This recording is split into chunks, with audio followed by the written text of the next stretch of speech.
La verdad del Evangelio ha sido marginada. Cuando menos acordamos, empezamos a vivir para nuestra gloria, no para la de Él. El momento ha llegado. Bienaventurado el varón que no anduvo en consejo de malos, ni estuvo en camino de pecadores, ni en silla de escarnecedores se ha sentado, sino que en la ley de Jehová está su delicia, y en su ley medita de día y de noche. Será como árbol plantado junto a corrientes de aguas, que da su fruto en su tiempo, y su hoja no cae, y todo lo que hace prosperará. No así los malos, que son como el tamo que arrebata el viento. Por tanto, no se levantarán los malos en el juicio, ni los pecadores en la congregación de los justos, porque Jehová conoce el camino de los justos, mas la senda de los malos perecerá. Oramos. Padre nuestro que estás en los cielos, santificado sea tu nombre, bendito Dios. Hágase tu voluntad en la tierra, así como se hace en el cielo. Danos hoy el pan que necesitamos. Perdónanos el mal que hemos hecho, así como nosotros hemos perdonado a los que nos han hecho mal. No nos expongas, Señor, a la tentación, sino líbranos del maligno. Porque el Espíritu Santo nos santifique con tu palabra. Que el Espíritu Santo, Dios, derribe cualquier ideología humana, cualquier pensamiento, Dios, débil que pueda ser deshecho por el poder de tu palabra. Y que puedan ser abiertos nuestros ojos espirituales y podamos ver lo que tu palabra dice. Señor, bendícenos, bendice a tu pueblo, bendice a los amigos de este cantón San Julián y de todos los demás cantones, Señor. Que juntos podamos volver a las Escrituras, que se puedan llenar de valentía estos hombres y mujeres y salgan, Dios, de sus hogares para aprender más de tu palabra. Háblanos en esta hermosa ocasión, en el nombre de Jesús oramos, Señor nuestro, amén. Y amén. Puede tomar su lugar, hermanos y hermanas, amigos y amigas. El Salmo capítulo 1 nos habla de dos clases de personas. Nos habla del bienaventurado, que no anda en consejos de malos.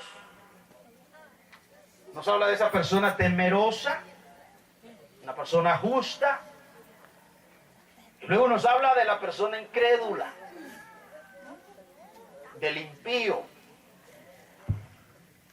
A veces suena fuerte esa palabra, pero esa es la verdad. Y ahí dice cuál será la diferencia al final de las dos personas. Una gozará de la eternidad y la otra persona también gozará de la eternidad, pero en un lugar de tormento horrible. Y no se levantará. Es decir, que ninguna persona que se crea que hace lo malo va a poder, al final en el juicio, en el gran trono blanco, va a poder quedar inocente delante de Dios. Ahí no habrá escapatoria. Amados y hermanas, hermanas y hermanos, este salmo es un salmo hermoso que nos habla también de la justo medita de día y de noche en la palabra de Dios. ¿Y qué significa eso? Meditar en la palabra de Dios. Significa pensar, cantar la palabra de Dios. Dice el salmista en otro salmo, Salmo 119, que dulce más que la miel es la palabra de Dios a nuestro paladar. El Salmo 1 se cree que es un salmo post-exílico porque es un salmo sapiencial. ¿Qué significa eso? Sapiencial quiere decir un salmo de sabiduría. Israel y Judá había sufrido mucho por causa de su rebeldía. Algunos profetas mayores y menores habían llamado al pueblo a que se arrepintieran de sus pecados. En Isaías capítulo 1, versículo 18, encontramos que Dios le dice al pueblo que se ponga a cuenta con él. En Oseas capítulo 12, versículo 1, Dios le dice al pueblo que se vuelva de su pecado. En Jeremías capítulo 25, versículo 11, Dios le dice que los enviaría a Babilonia 70 años, que Dios los enviaría a Babilonia 70 años por su rebeldía si no se volvían a Dios. En Jeremías 29, 10, Dios dice que los sacaría de Babilonia después de 70 años. Es importante conocer un poquito el trasfondo histórico del Salmo. Si digo que es un Salmo post-exílico, estamos hablando que fue después, se escribió después, cuando Judá regresó de Babilonia. Y es un salmo de sabiduría que los rabinos enseñaban en Israel. Y la única forma de no volver a la esclavitud, a ser lastimados como lo fueron en Babilonia, era meditar en la palabra, plantarse en la palabra, vivir en la palabra, practicar la palabra, disfrutar la palabra, compartir la palabra. Esa era la única salida. Y hasta el día de hoy, Israel, después que regresó de Babilonia, ahí está. Ese pueblo que sigue todavía luchando, que no cree en el Mesías. Pero este salmo habla de eso. Habla del regreso y de cómo ellos debían de plantarse como un árbol cerca de las corrientes de aguas. El Salmo 1 le recordaba a los judíos que no debían de ignorar la palabra de Dios como lo hicieron antes del exilio a Babilonia. Si vamos un poco a la historia, para que entendamos, la Biblia fue escrita en hebreo, en una cultura judía, oriental. Después fue traducida al griego, después del griego pasó al latín, después del latín pasó al alemán, después llegó al inglés, después llegó al español. ¿Por qué es importante todo esto? Ahora esto casi no interesa para muchas personas y por eso es que las escrituras no tienen ese impacto en la vida de los seres humanos, porque las personas toman un versículo y lo toman a su manera, como ellos piensan, y se olvidan que esta no es la palabra del hombre, esta es la palabra de Dios y no se puede tomar a la ligera. Si no se puede bromear con este libro, no se puede tomar un texto para querer frenar a alguien. Se tiene que usar la palabra de Dios para honrar a Dios, buscar quién es Dios y qué es lo que Él quiere decirnos, qué Él espera de nosotros. Volvamos entonces a la historia. Israel, pueblo judío, fue llamado de Ur de los Caldeos un hombre llamado Abraham. De Abraham nació Isaac, después llegó Jacob. Jacob engendró 12 hombres que se conocen como las 12 tribus de Israel. De ahí salió un hombre llamado José, que fue en Egipto. Israel fue a Egipto, quedó esclavizado por la hambruna que llegó en esa época. Pasaron 400 años, como Dios se lo había dicho a Abraham. Tenedlo por cierto, le dijo Dios, que tu descendencia serán esclavizados 400 años, pero yo los sacaré con mano poderosa. Y en la época de Moisés, Moisés que creció en el palacio, y a la edad de 40 años, cuando Moisés salió al campo y vio que los egipcios maltrataban a los judíos, mató a un egipcio, y después volvió, dice el libro de Éxodo, y encontró a 2 judíos peleando, y él los quiso separar. Entonces uno de ellos dijo: ¿me querés matar a mí también como mataste al egipcio? Moisés, cuando se vio descubierto, entonces le tocó huir. Y estuvo otros 40 años en el desierto. Se casó con una hija de Jetro. Ese es el hombre al que Dios llamó para que por primera vez se pusiera por escrito la Torá, los primeros 5 libros de la Biblia. ¿Y dónde los escribió? Mientras viajaba con Israel aquellos 40 años por el desierto. Le voy resumiendo la historia porque es extensa. Y en el desierto este hombre, ya Israel tenía leyes orales. Pero Dios usa a Moisés para que las ponga por escrito, y es ahí donde están los primeros 5 libros de la Biblia.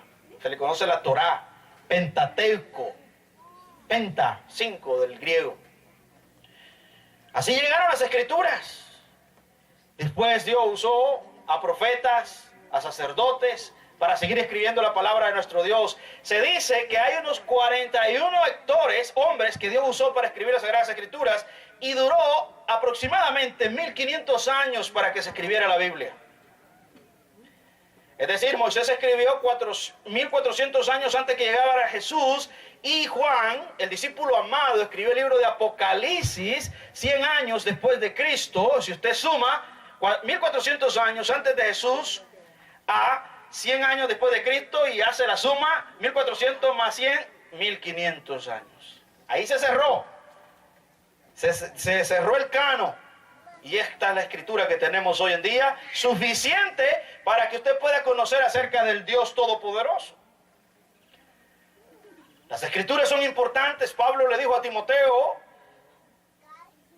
en su segunda carta, capítulo 3, versículos 15 al 17, que todas las escrituras son inspiradas por Dios y son útiles. Se lo voy a leer si usted tiene su Biblia para que vea lo importante que es las Sagradas Escrituras.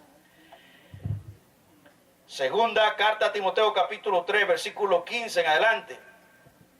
Pero voy a leer desde el 14. Pero persiste tú en lo que has aprendido y te persuadiste, sabiendo de quién has aprendido, le dice Pablo a este hombre que era un pastor en la ciudad de Éfeso. Versículo 15. Y que desde la niñez has sabido las Sagradas Escrituras, las cuales te pueden hacer sabio para la salvación por la fe que es en Cristo Jesús. Pablo le dice, ¿sabes, Timoteo? Desde niño, tu abuela, tu mamá, Timoteo fue hijo de un padre griego e hijo también de una madre judía. Y Pablo lo instruyó. Pablo fue el mentor de este hombre y después lo ordenó, lo puso en la ciudad de Éfeso para que guiara a esa iglesia. No era una ciudad tan fácil, era una ciudad llena de idolatría. En Éfeso estaba la diosa Diana. Y había un templo que tenía 127 pilares, que era la representación del paganismo. Se hacían prácticas horribles. Y ahí estaba este joven. Y Pablo le está exhortando, le está diciendo, Timoteo, tú tienes en tus manos el armamento que necesitas, que yo te lo recuerdo ahora. Pablo estaba en la cárcel en Roma esperando el momento de la ejecución. Y le dice esto, yo sé que desde la niñez, desde que eras un bebé, te enseñaron las escrituras, las cuales te pueden hacer sabio para la salvación. ¿Se da cuenta lo importante que es conocer las Sagradas Escrituras? Versículo 15 dice, y que desde la niñez has sabido las Sagradas Escrituras, las cuales te pueden hacer sabio para la salvación. Dice, por la fe que es en Cristo Jesús. 16, esto me gusta, toda la escritura es inspirada por Dios y útil para enseñar, para redarguir, para corregir, para instruir en justicia. Ve esa palabra justicia. Justicia quiere decir rectitud moral. Así que la palabra es útil, Pablo le está diciendo, útil para enseñar. No existe en el mundo un libro que pueda acercarse a las Sagradas Escrituras. Aquí tenemos la sabiduría de Dios. Este es el libro del libro.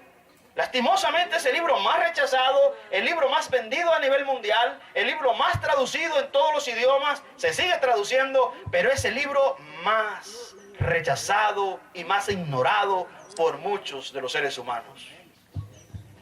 Si tan solo consideráramos nosotros el tesoro que tenemos en las Sagradas Escrituras, viviríamos en el Edén.